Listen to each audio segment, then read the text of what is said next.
Well, friends, I'm sure like me, you enjoyed this week's Bible reading. A lot of points that were encouraging, uplifting.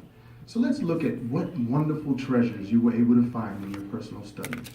Why don't we start with reading the first text?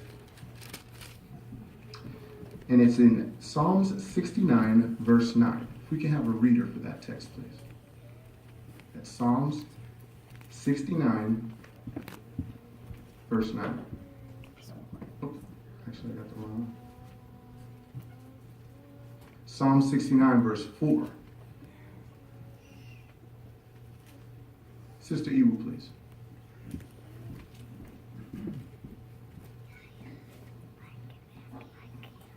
Those hating me without cause are more numerous than the hairs of my head.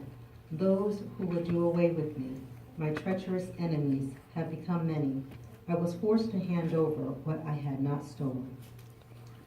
Very good. Now, if we can look at the first question asked here is, how did this verse apply prophetically to the Messiah?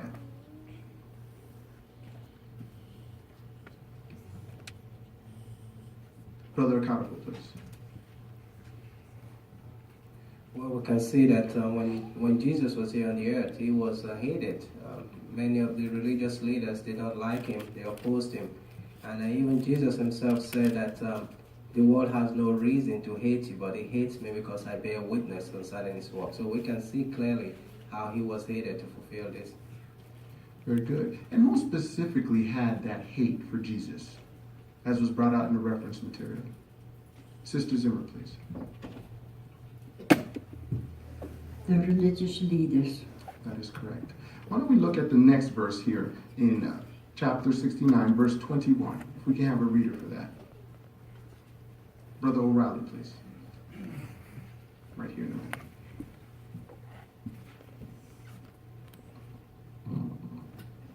But for food they gave me poison, and for my thirst they gave me vinegar to drink. Thank you. And how was this verse applied when it came to the Messiah?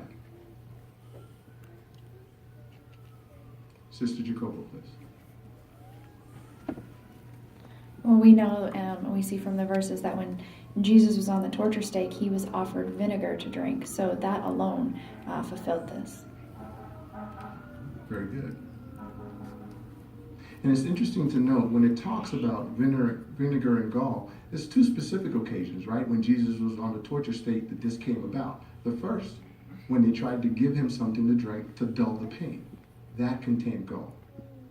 That's where that poison came from. And then the second occasion was when he now was given vinegar, which was a type of wine that they used in that time. And it was a way to soothe him at that time, soothe his thirst. So we see how that application took place in the case of the Messiah. Let's move on to the next point. Here in Psalm 73, verse 24. If we can have a reader for that, please. Sister Mickey. You guide me with your advice, and afterward you will lead me to glory. Thank you. In regards to this test, how does Jehovah lead his servants to glory? Sister Ashford.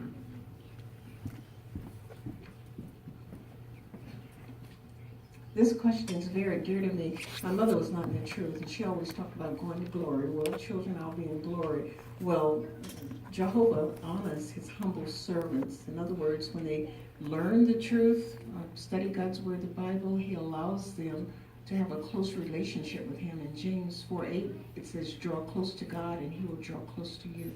So going to glory means we have a good relationship with Jehovah. Very good. Thank you for that personal application. Sister Wyatt, please.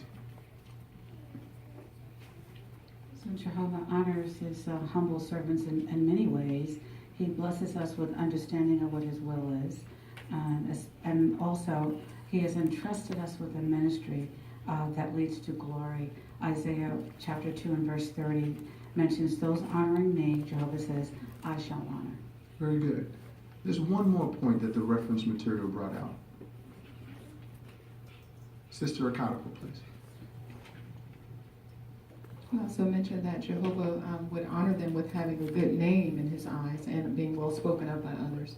Very good. Thank you. Brother Wyatt, please. Man seeks glory. today, but the glory that we're all referring to here has to do with, as the reference word called, genuine glory. Very good. It's really faith, everything. Actually, Brother Asher, please.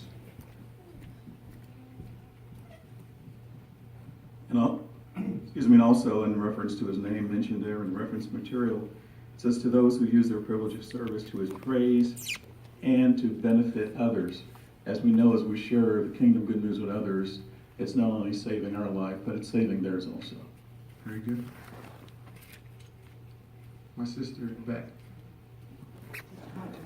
Hunt.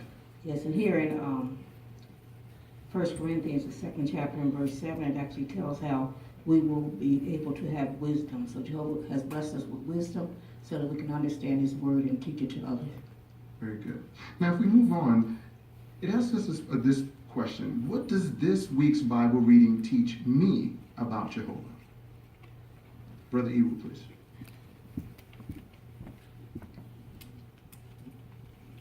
I appreciated Psalm 70, verse 5, where David had an implicit trust in Jehovah God.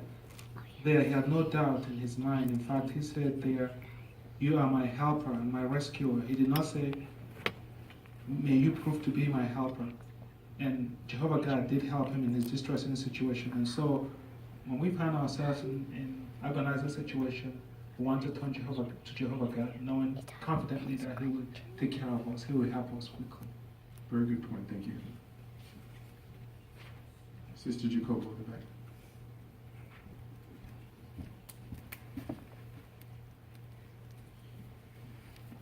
Oh, this reading just helped me to see that Jehovah always has our best interests at heart. He's always going to set the path in front of us that'll lead to success. And as long as we go along with that, we'll be successful. But I also, something that I wanted to remember for myself was brought out in 73:28 is that I want to realize and recognize that drawing close to God is something that's good for me. And I always want to remember that. And while you're there, Brother Bloomfield, I think Tice had a comment. What's your comment?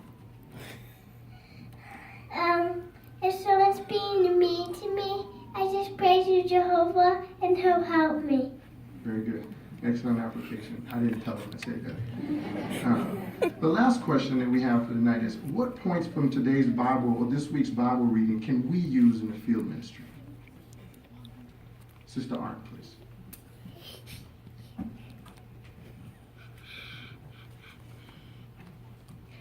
Psalm 70 verse 4 starts by saying, "But let those who are seeking you exult and rejoice in you." So in the ministry, we have that privilege of helping those who are seeking God to be able to find him. And it ends by saying, "May God be magnified." And so certainly our ministry does magnify Jehovah.